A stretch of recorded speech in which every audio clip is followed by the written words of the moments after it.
Welcome back, everyone, to the second part of this webinar, which will feature a panel discussion divided into two parts. The first group consists of Nicolas van der Mesen from Uruguay, Alejandra Efron from Argentina, Ireland, Salvador Saavedra from Mexico, Alex Thiessen from Mexico, and Alfredo Luzano from Mexico. The second panel group consists of Caroline Mays from the United States, Marcel Otto from Netherlands, Thomas Fabian from Germany, and William Riggs, also called Billy, from United States. And we have also our moderator who will lead the panel discussions, which is Mr. Steve Phillips, the Secretary General at CEDR. I will now hand over the microphone to Mr. Phillips. The floor is yours. Thank you. Thank you. Thank you very much, Evelina. And greetings to everyone from Brussels. Brussels broadcasting to the whole world. So it's really nice to have you here this afternoon. I think we've had some great presentations already. I think, you know, we've already heard a little bit of the important issues, and LucArts has said, you know, give an introduction to what our main topics are here today, and the four key topics that we want to address. So I guess without any further ado, I will jump into this. I'm asking my panelists, and I see they don't all have their cameras on yet. So I'd ask the panelists to put their cameras on. Thank you very much. And then I'll be passing the floor to them.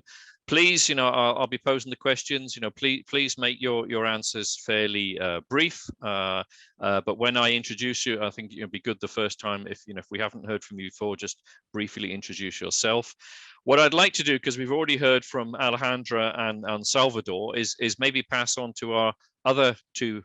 I don't know whether we're two panelists or three panelists. We're missing someone, I think.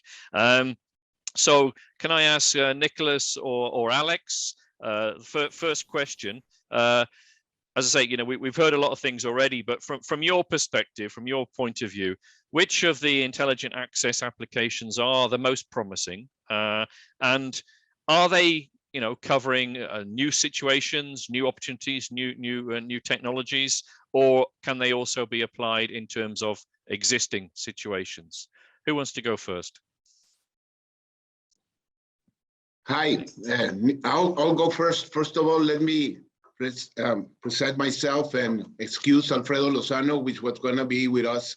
He couldn't make it for personal reasons. I am Alex Thiessen. I am representing and president of ANTP. ANTP is the National Private Truck Transportation Council of Mexico. We are more than 150 companies in the industry which have their own transportation and distribution fleets, but also hire many other transportation companies for our needs. In other words, we are the biggest users of transportation and logistics services in Mexico. Our association has been working for the last 25 years in the development of the logistics and transportation industry, following the principles of safety, environmental impact, better infrastructure, efficiency, and of course, health. Regarding the first topic, I think it can be applied to the existing situations we have. As an association developed an AI portal in Mexico for the purpose of auto-regulation and compliance of the most important rules and laws regarding the road transportation in our country. ANTP started developing this more than about 3 years ago. This is a platform to allow for the shipping and transportation companies, both the shipper and the transportation company, to demonstrate to this platform that they are in compliance with the weight and size, the technical, road access, driver license, hour of driving, and speed regulations. We are currently testing this system and this portal, and it's available to all ANTP companies and their trucking companies which serve them. So I think, to answer it clearly, yeah, we are applying this type of ideas that we saw from presentations currently in this program in Mexico. And it has to do with all things that we want to control and help our government really control through them too. So that would be my answer for your first topic, Steve, and thank you very much. Thank you, Alex. So over to you, Nicholas. Same question to you. Which of the intelligent access applications are most promising, and is this for new or for existing situations, or both? My name is Nicolás Van der Massen. I'm from the Ministry of Transportation in Uruguay. Like Alejandra said in the presentation before, we have a high-performance vehicle regulations that includes some of the intelligent access criteria. In Uruguay, we have the problem that the transportation companies are not yet willing to provide their data. So this constitutes a problem at the moment. But I think in the future, it will be a good opportunity. Okay, thank you for that. Alejandra, can I pass on to you? How would you respond? Yes, sure. And thanks, Nicolás, for being here. And look, I think that the answer is going to come in our region and probably to others. It's going to come from the shippers. I think that with all the CO2 commitments, all these climate change commitments that the companies have, so some companies have, and so they will award, and they are awarding contracts to those transport operators that can be transparent and can show compliance. And so those transport operators, in order to win these contracts, I think they'll be attracted to comply with the new legislation. What Uruguay did, and I think that's what I commented, was to form the base, the strong base, and had all the stakeholders saying, okay, we'll go with this for IP. I go with that. But I think it's going to come more from the contract awarding. And I think that climate change and CO2 commitments from the countries and the companies themselves is going to push for this. And yes, it's possible for not only new ones, but the existing fleet, which, seeing the benefits of being awarded, of at least saying, yes, here, you can choose me, I think that will be attracted to for them. Okay, thank you. Salvador, do you want to add to this? I want to add briefly. Mexico is a very complicated transportation country. We have companies from one-man trucker to a huge 10,000 trailer companies. So it's a complicated thing. The GPS mandatory regulation has been in place since 2014 for certain vehicles, mainly double trailer configurations. So I think it's an opportunity to move from just a requirement of having GPS to the use of GPS in benefit for the safety of the roads and for the better logistics of all the companies. So trying to match both those two things is a great opportunity that we foresee right now. Perfect. Thank you very much. I think what you said there and what Alejandra said, I think was actually leads into my next question, because we're talking about, can implementation only succeed by making it mandatory, or can we expect, that this will be done on a voluntary basis? And I was interested, Alejandra, when you said, yes, they'll be encouraged to comply with the legislation, but do we need the legislation, or will it be mandatory? Who wants to go first on that one? I can go first, and I agree. Yep. I agree with Alejandra. That's why we, as ANTP, we represent the shippers.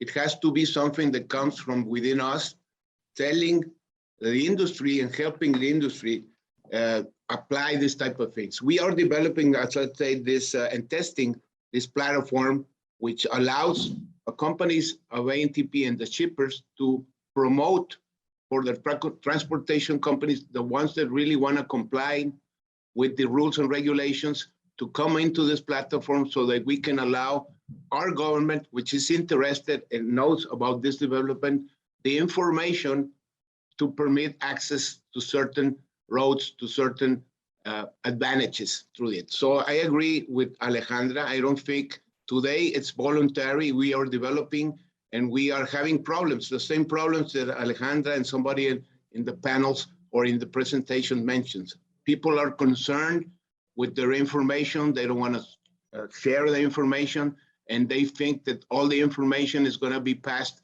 to everybody. The idea is not that. The idea is to only as a control basis and on a certain under control send center information for the government for them to allow the access or the permits. So I think and agree with Alejandra that we as the shippers need to push this idea forward and also help our government develop through this technology and this platform the way to access certain parts of the information and grant permits or allow for certain things to happen and other things control them and not allowing them to happen. So for us that we are right now investing the money on this developing is very important to gather ideas and help so that how can we not only use it more widely and have more companies come aboard, but also how to help the governments use this information appropriately. So that would be my thoughts about this. Thank you. Okay, thank you for that. Salvador, do you want to go next? Yes, I see a barrier, and the barrier is with the data that will be available for everybody. It's my assumption that there should be clear rules on which data could be available, and I think individual data should not be available. Individual data should only be as an exception sent to the authority in case of breaking something, some regulation, but only on that matter. And that should be clear to everybody participating. And general data should be used for a better transportation system or a better logistics system, and just compiled and never share individual issues. Thank you. That's interesting. I mean, because what I get from this is, is again, we kind of phrase the question, would regulation force this, and then people would follow. But what the argument is, well, even if the regulation is not there, it's almost as if the voluntary take up will require then the legislation to follow. So, that maybe the two things need to go hand in hand. Alejandra, you've unmuted. Yep, go. I think that this idea, and that's why in the presentation we placed that the agreement among all the stakeholders on how to go forward, and Uruguay has this in most of the things they do. They have this private public government is really with the private to how do we go forward. I've been with Nicolas and his team and for the advisors, and it was how do you need it's everybody to push the country forward. And so this idea of how can legislation, they have to protect the community. They are in charge of protecting the safety of the community, so they can't allow anything. However, the companies need to, especially where we are geographically, they need to work, otherwise it has to be profitable, otherwise they just go to another country. And so I've seen that from the Uruguayan government in many issues, not only the transportation. They listen, the public-private goes together. And if you read, and Nicolas, I offer myself to translate the legislation, because I really shed a tear when it came out in 2020 in November. It's a textbook.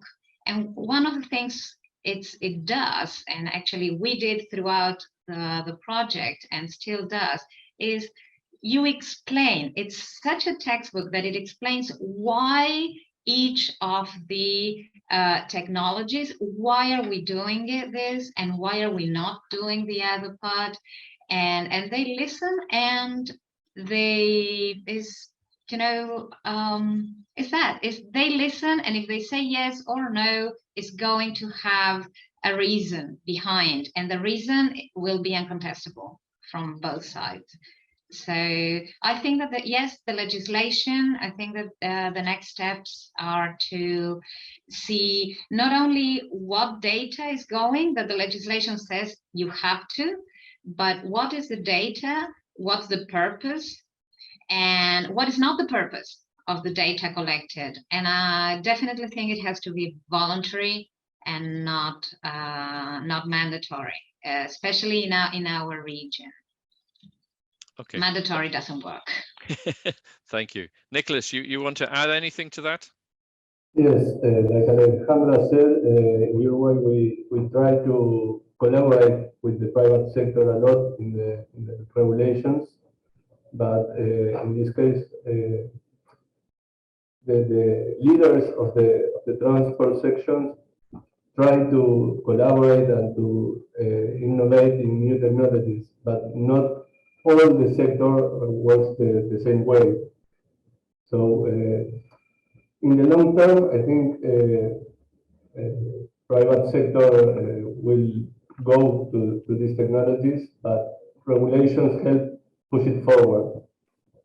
Okay, thank you for that. So moving on, I have another question. So again, going back to Lucy's question. So are we ready for intelligent access? I mean, maybe I know you're all champing at the bit and you're all saying we're already doing it, but are we ready? Are we really ready in terms of, you know, the in-house knowledge, the accessibility of the transport companies? And if I can throw one in there, you know, there's a question in the chat about, you know, the security of the data and do we need blockchain? So are we ready, or you know, how do we develop this as we go along?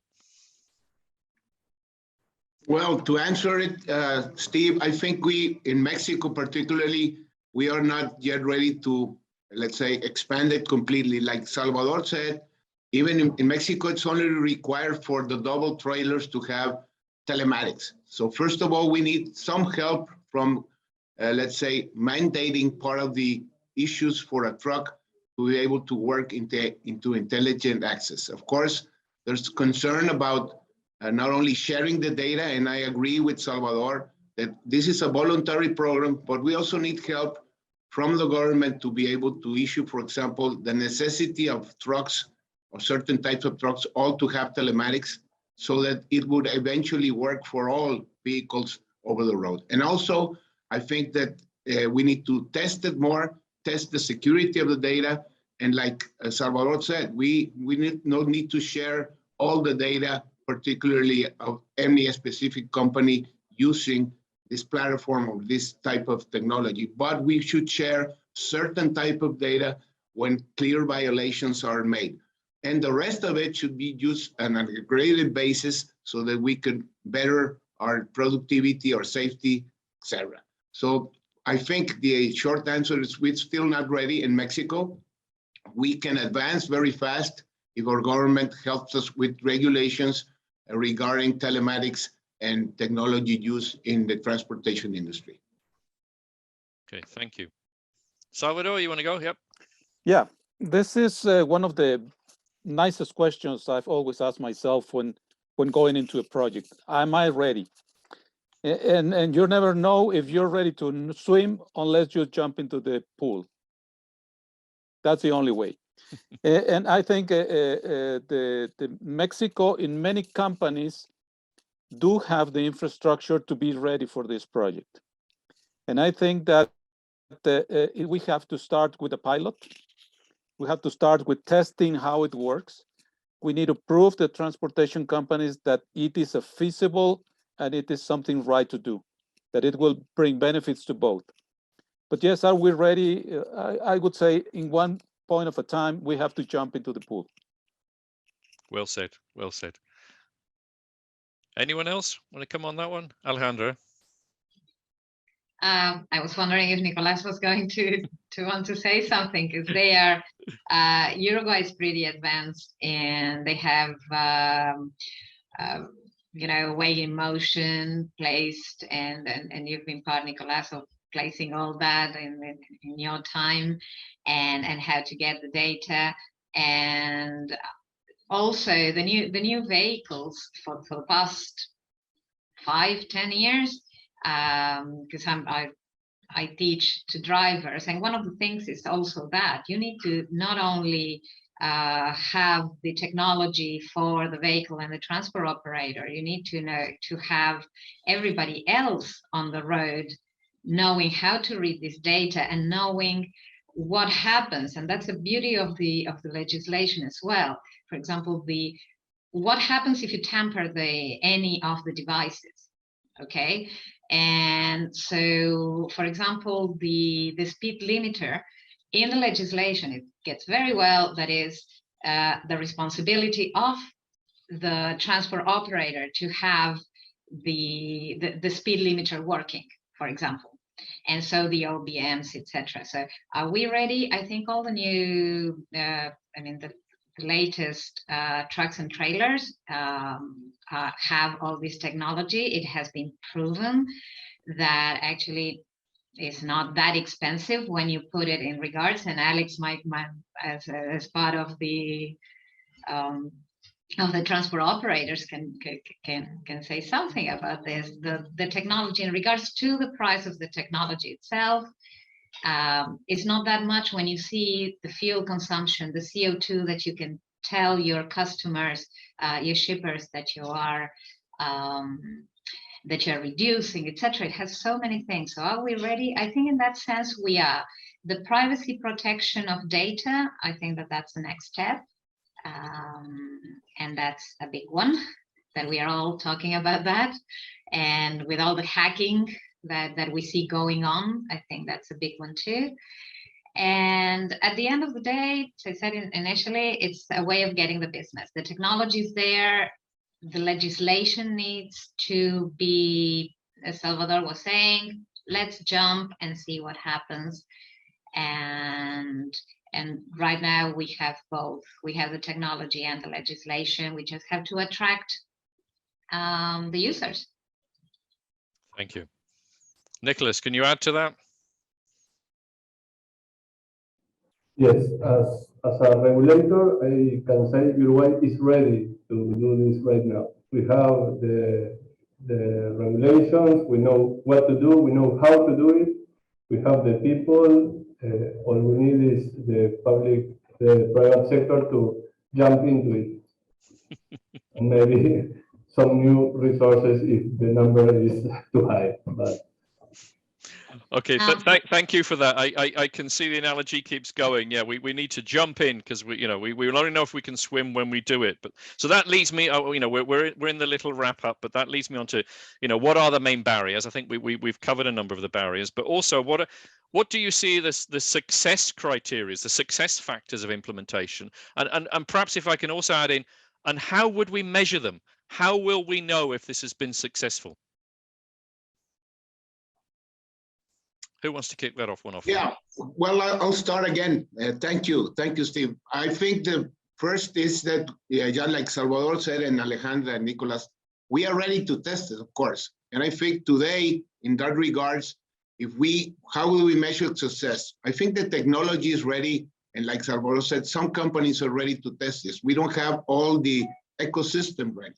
So the way of measuring this is, since it's voluntary today, how many companies can we attract to, in Mexico, join our idea, join and jump into the pool and do the testing of this idea. And of course, the government needs to help us with observing this and helping us regarding the issues of regulation. But like Salvador said, we are ready in Mexico to use it, to test it. And today, the way of measuring if this is successful or not, it would be the amount of companies and trips that can be on this platform, and that later we could start regulating through that data when we solve the problems of safety of the data and the way we are going to share it.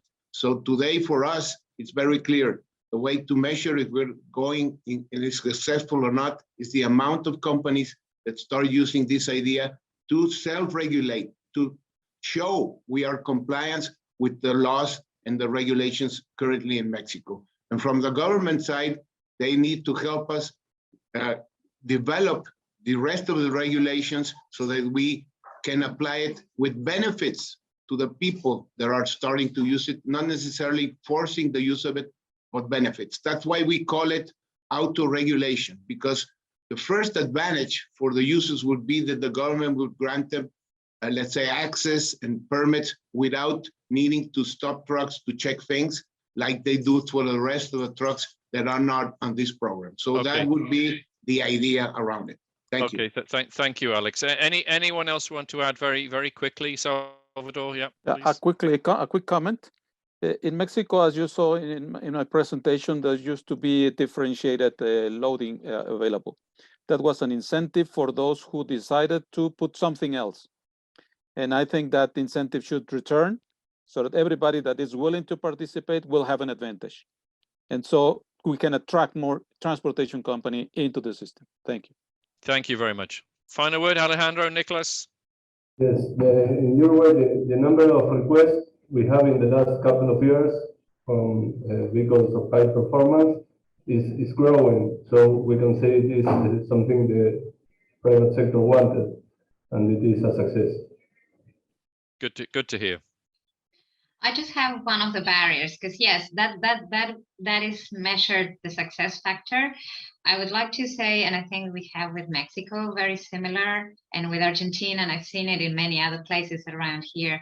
One of the barriers is the objections will come from the people that don't want to comply and don't want to put all this, and they're very strong. And so what you need is a strong government, a strong yeah, I would say that the strong regulator and government and measures. If we don't measure, we won't know what the accidents is. So one of the things that we've seen is the people that want to continue the old way, they are the first objectors, and they will be on the papers. That's one of the barriers that we have to overcome as well. But the success stories, and start putting more success stories. That's one of the things that I would say. So good to hear. All Okay. that. Thank you all very much to my panelists. My first one. Thank you all very much. So if my next panelist can now join, because we have to jump straight from one panel to another. So I'm looking for Caroline, for Marcel, for Thomas, and Billy. Where are you guys?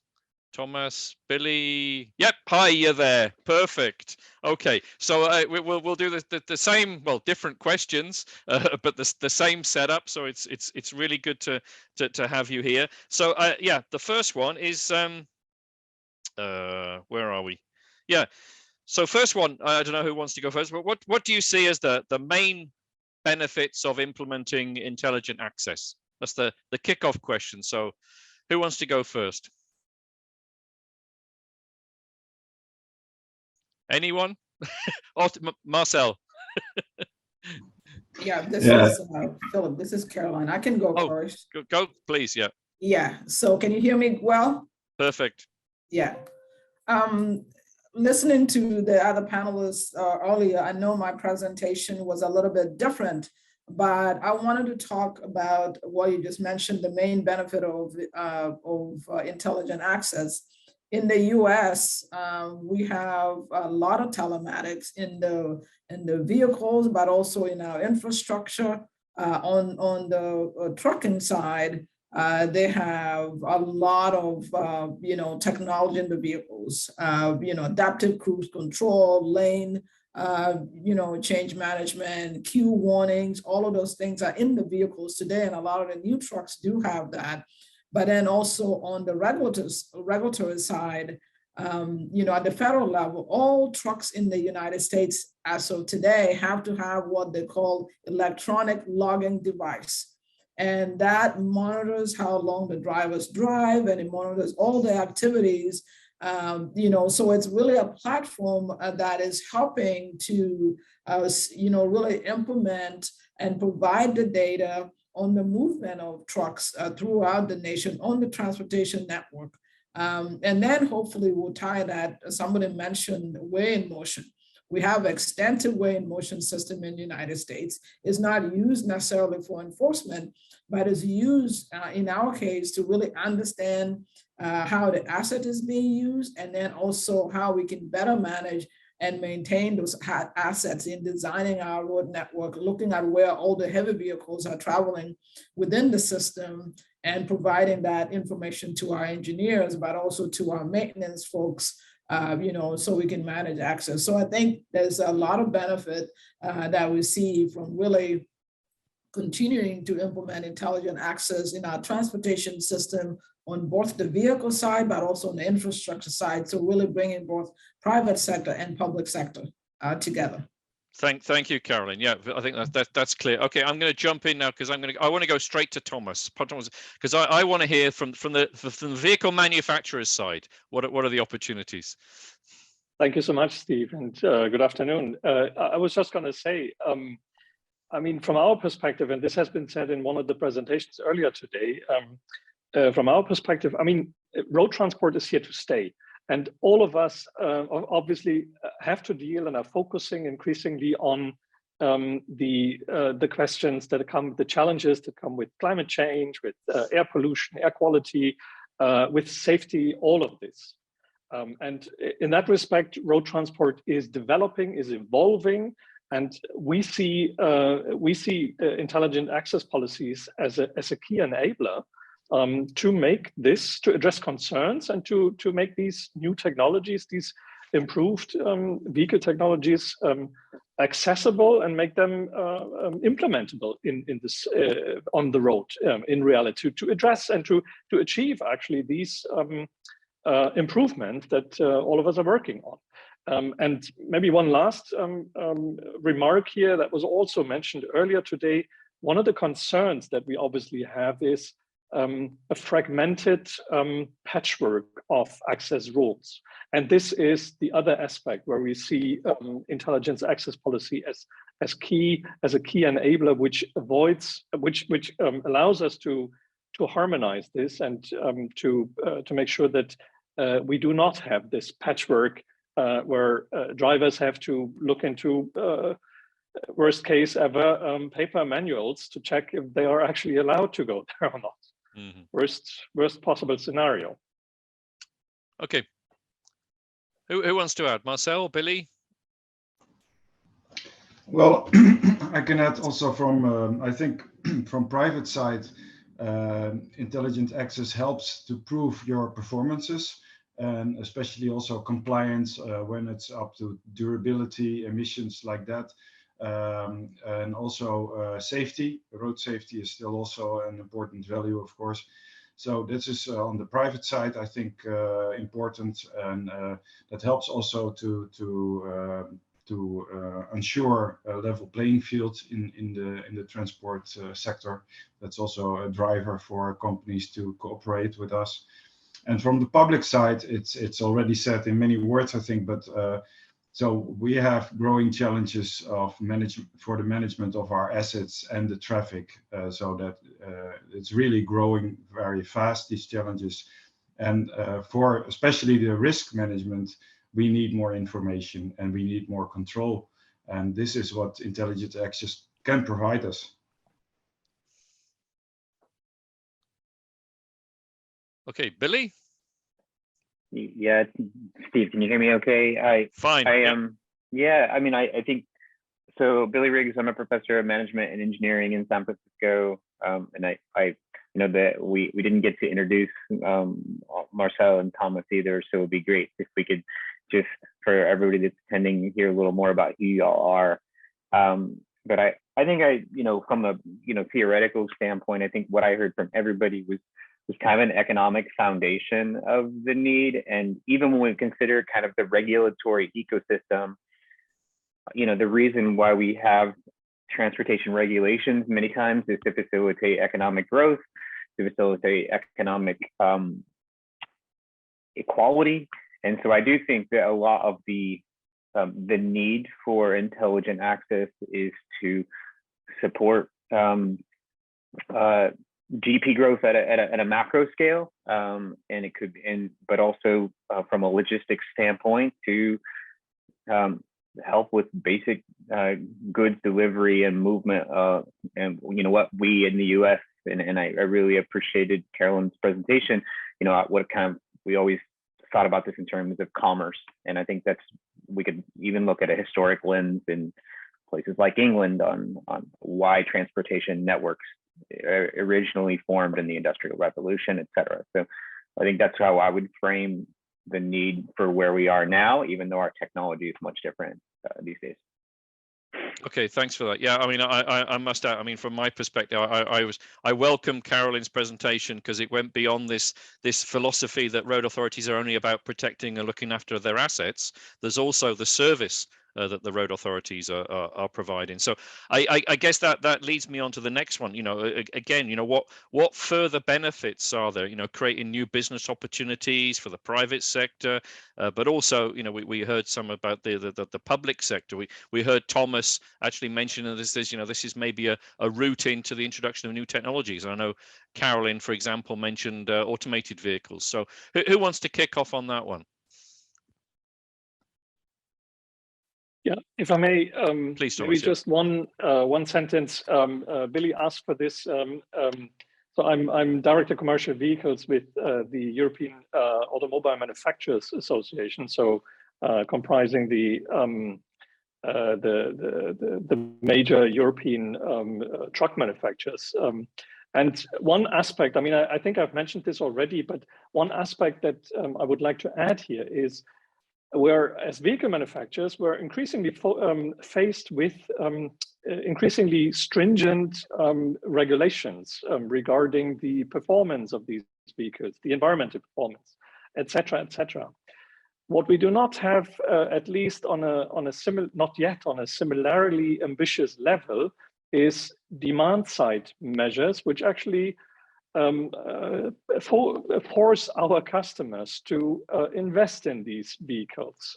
So it's also about, I mean, if all of us, we want to achieve these increased safety levels and improvements and environmental improvements, et cetera, we need fleet renewal.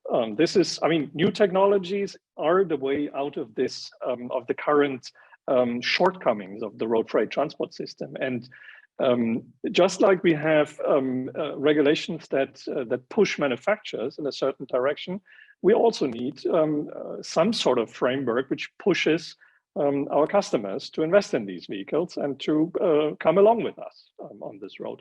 And this is also where access policy can play and should play a key role. Yeah, thanks for that. Yep. Who wants to add to that? Or I'll just follow up. No, I mean, just to add that. I mean, Thomas, just to you know, we heard from the previous one, you know, about how there was a lot of willingness and encouragement from the sector, from the hauliers, but you're actually adding another layer onto that, I think, in saying, well, actually, they do need to be forced to go further. So that, I think, that was an interesting comment. Maybe one last comment here. Maybe it's not, I mean, we're all in favor of voluntary movement. So if we can avoid regulations, of course, everyone would. But we also need to make sure that we share and have a similar ambition level on supply as well as on the demand side level. And as I said earlier, that we avoid fragmentation of rules. So it's access policies play a role here. Okay, thank you. I think Otto, you were going, or Marcel, sorry. Yes. Is it Otto? Otto is my last name, but okay. It's fine. What I would like to add, of course I understand the standpoint from the ASEA, but I think we should not only look at new vehicle types, because that takes too long to improve our performances. And that's also why we, in our pilot for intelligent access, we use existing systems and services which are already commercially in use, and we optimize them also for our benefits. So it's also retrofit systems, service providers that already there for 30% of the market with onboard systems. So I think to improve the performance of existing fleets, I think that's the most gives the most benefits for this decade, let's say. So we should really take this into account. Yeah, thank you. Someone else got their hand up? Well, I think Yep. there's a lot of I think we've been taking predominantly a regulatory perspective. That's kind of the I guess the idea when you consider levers to motivate participation in such an ecosystem, to share your data. We've been thinking about the push factors. So how can we use the police power to mandate this kind of thing? And I think what I haven't heard is how can we create incentive structures for participation and for innovation? And that's where are there opportunities for new entries to the market? Are there opportunities to create incentives for private operators, for new platforms, for robotics and automation that actually incentivize data sharing? Could there be some type of fee-based structure that gave a leg up to people that wanted to participate in such a system? And so I think that there's a lot, the last panel was asked, the last question was, are we ready? Mm-hmm. We're probably not ready, but one thing that might accelerate getting us ready might be to create incentives for people to participate, and particularly for private operators that, logistics margins are terrible. If I was going to get into the logistics business, it would be a bad business decision right now. But if you can create incentives for people to do that, and for people to green their fleet, and for people to behave in ways that we want to from a regulatory standpoint, I think that's potentially something that should be a acute focus of policymakers right now, creating those incentives. Carolyn, can you add any more on the incentives or follow up on this? Yes, yeah, absolutely. And I think Bill brings up a good point, but I think in the US, we're actually doing that. The recent federal legislation actually has incentives for electric vehicles, whereby you can get, I think, I don't remember, Billy, but like $5,000, incentive to buy an electric vehicle. So I think government and the public sector, they're responding to that. And that's important. But also at the same time, you need the infrastructure to be there. So all of these people buy electric vehicles. Do we have the charging, infrastructure for that? Do we have actually the capacity for electricity? In Texas last year, we had a winter freeze that literally shut down the whole state for a week. So you have no electricity. How are you going to charge your vehicle? So there's kind of a catch-22 there as well. But yes, absolutely, it has to start at the federal level and provide those incentives, and then it trickles down. But also we got to bring private sector in it as well for that to actually happen. There's also, and there's several other incentives in the US that has been done over the last several years. Clean vehicles, we have funding for that in some of the major cities, whereby they actually provide funding to companies to change their vehicles from, let's say, diesel to electric or other clean fuels. I want to just add to that, because there's been some experimentation with vehicle license fees, and again, using kind of ODB connections with like Smart Car, for example, is a Series B startup that's actually really been experimenting with, can we give individuals rebates if they share data back to the network on their VMT? That's not been applied, I'm not aware that's been applied to the logistics sector. So that could be really an opportunity to rethink, do you give certain rebates or opportunities for people to participate in a data sharing network that actually improves network performance or transportation network performance? Sure. Yeah. I mean, I think that leads us on to just looking at the time, leads us on to I guess the final one, which is all about the sharing of data and what Luce talked about, the trust side. And I know, just given our discussions we've had with automotive manufacturers, with ACEA colleagues over the years, about the sharing of vehicle data, a very sensitive issue in some areas. And now we're talking about sharing not only with the vehicles, but also with the hauliers. So, how do we create that framework condition, for the trust, or maybe the incentives? How do we fulfill the guarantees on privacy and what about, are the risks around the data being hacked? Or as Billy says, is it about, does it come down to the money, the rebates that you just get by sharing your data? Question about data. Who wants to kick that one off?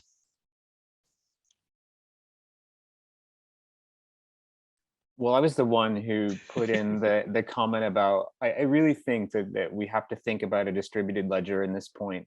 We have to figure out some way to create anonymity at the same time as we have security. And that's where, you know, I'm not mentioning cryptocurrency, but I do think there's a blockchain solution that actually could allow for a future that incentivizes sharing at the same time as privacy. And I'm not sure that that actually happens. I think that I'm not sure who owns that. If that is a government entity or an NGO that facilitates this, but I think there is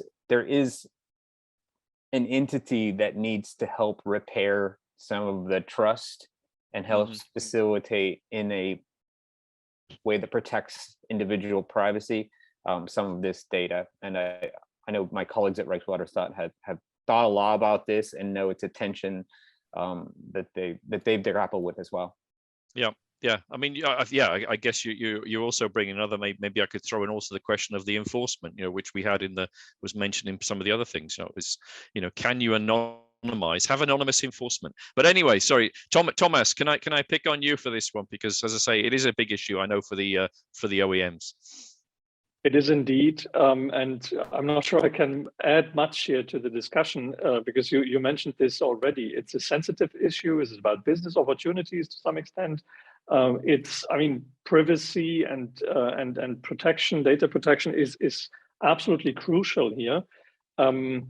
I think there are certain proposals out there how to do this, but it's not only about vehicle manufacturers and vehicle manufacturers' data.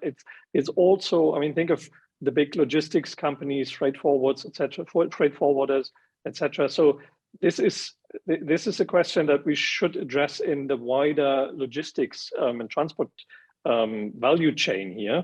And there are certain there's quite some experience actually on the logistics side, how data is being handled in certain, I mean, in the wider ecosystem, as you called it, but also within the companies. So I think to some extent there's a need to not reinvent the wheel, because there's good examples out there already. But the added value, of course, and this is something I would fully acknowledge, is can we do even more with this if anonymized data is shared in a safe and secure way? Yeah. Okay, thank you, Marcel. Yeah, please. Yeah, I think it's important to make a difference between data and information. There's too much talk about data and not enough about information. So as authorities, we need information. We want to minimize the data we process, and so that's I think that's helpful also to get it implemented, because if you focus on the information that you really need, then also companies and also privacy advisors, they understand why you need this, and to what kind of insurance you need that the underlying data is processed in the right way and not touched or seen by others. So this architecture, let's say, of a bottom-up approach from systems that are already used by commercial parties, and then adding layers, but also let's say aggregating, anonymization of the data when it's going up, and only be very selective in what kind of information, specific information about natural persons you need for your task as authority. How more specific you can be, how easier it is to implement. So we really focus only on exceptions when there is an urgent safety risk. So not a little bit overweight, not a little bit a wrong trajectory, but really when there's urgent safety risk involved, then we need to be informed directly and specific. Otherwise, it can be done with more generic monthly reports afterwards. And this creates enough transparency and accountability in the chain to prevent, let's say, structural misuse or other risks. So that's our approach. Okay, so yeah, I think there's a lot of different approaches, and it's be interesting to see how those meld together. Caroline, can I pass over to you for maybe the last word? Yes, yeah, thank you, Philip. I'll be very brief. I think really the biggest challenge with data and sharing and privacy issues and those concerns, I think we need to better define the questions, the problems we're trying to solve with the data. So then that way everybody knows what is it we're trying to do with the data and what problem were we trying to solve, especially on us on the public sector side. I don't think we communicate that very well when we're seeking data from the private sector. And then the level, we don't need to know the details that infringes on privacy. We're looking for aggregated data to answer certain questions so we can plan, manage, and make the right investment decisions. So really just, being able to ask those questions, I think is very important moving forward to build that trust and transparency that was discussed earlier. Thank you very much for that. No, I think that's a great summary. So yeah, I wish we had more time. Well, actually, I wish we were all in a physical meeting, and then we could go and have a drink at the bar. But maybe we can do that when Loes organizes the next event. But thank you for the panelists. Thank you for all the I was going to say the clever things. Of course, there were clever things that were said today. I mean, I think it's vital that we can build on this, and I hope that the rest of the audience will join with me in giving you a big virtual clap. We unfortunately, that's one thing we do miss nowadays. But thank you all very, very, very much, and thank you for helping me in my job in finishing more or less on time, which of course is a big relief. So with that. I guess I should pass back to Evelina, and Evelina's going to do the wrap up. So thank you all. That's correct. Can you all see my screen again? Yes. Yes, that's great. So thank you very much, Steve, and all panelists for this interesting and meaningful discussions. I will actually now hand over the microphone to my colleague, Thomas Asp from the Swedish Transport Administration for a few final words. So Thomas, the floor is yours. Thank you. And I will not be long. I will just say, could you please change slide? And I also work as sharing the same CEDR working group together, road freight transport together with Loes, which you heard earlier.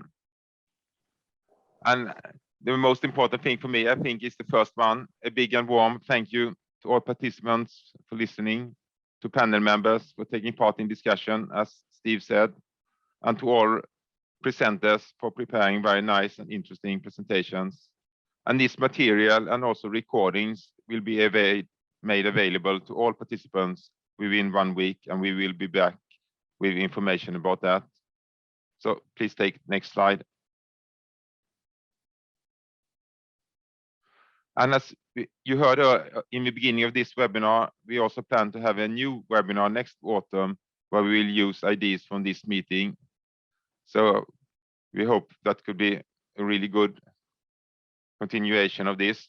So do not hesitate to reach out to us for questions, thoughts, or any collaboration ideas that we can use, both for the next webinar, but also in ongoing work in CEDR and PIARC, because both these groups are working a lot with intelligent access. And I think this will help us taking the next steps in using intelligent access in the best way. So please, next slide. And here you also have mail addresses, both for Loes and I in CEDR and also to Olivier in PIARC. So thanks again for your attention, and we hope to see you again in our next webinar in autumn. And with that, will this webinar be ended? So from us organizing this webinar, we now say thanks and goodbye, and see you in the future somewhere. And as Steve said, we really hope this autumn could be a physical meeting in some way. So thanks and goodbye. Thank you. Bye. Thank Thank you. you. Thanks to all. everybody. Bye-bye. Good to Bye. see you all. Thank you. Thank you. Bye. Thanks to all. Thank you. Goodbye.